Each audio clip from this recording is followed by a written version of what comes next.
You ain't crazy. The pain you felt was real heavy. That's because you wasn't just fighting flesh. You was fighting Jezebel, Leviathan, Ahab, all at the same damn time. I'm going to be raw for a minute. I'm going to use my story. My ex and her mama. This ain't about naming. It's about exposing what I walked through to help y'all heal or avoid it.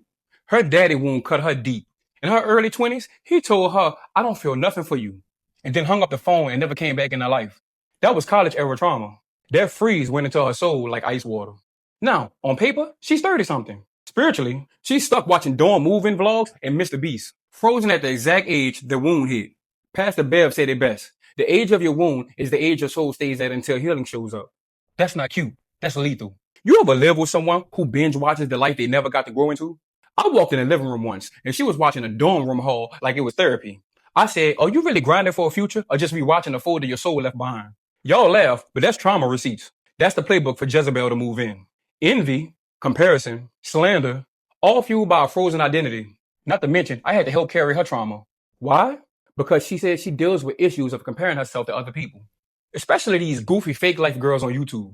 Here's the spiritual map if you want to know if you're dealing with one of these ragged ass spirits. Jezebel shows up whispering, you know she thinks she better than everybody, right? It always starts small, one slick little line.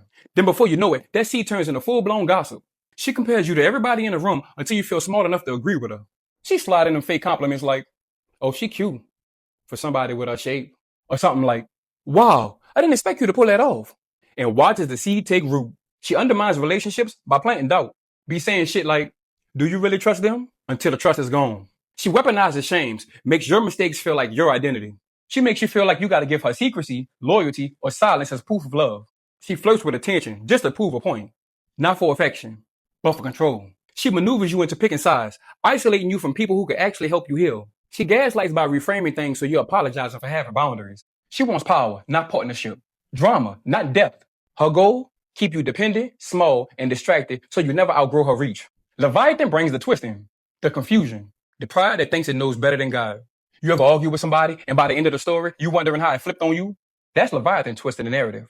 You said one thing, but somehow it come back sounding like you said 10 other things. You asked one question, and now you on trial for something you never did. That's how Leviathan moves. It bends words, it scrambles memory, it flips intent upside down. It'll have you doubting your own mind like, did I really say that? That's not normal miscommunication. That's the spirit sowing confusion. And once confusion sets in, pride kicks in. Because now they can't admit they was wrong, so now they got to double down. That's how real relationships get poisoned without either side even realizing who's in the room.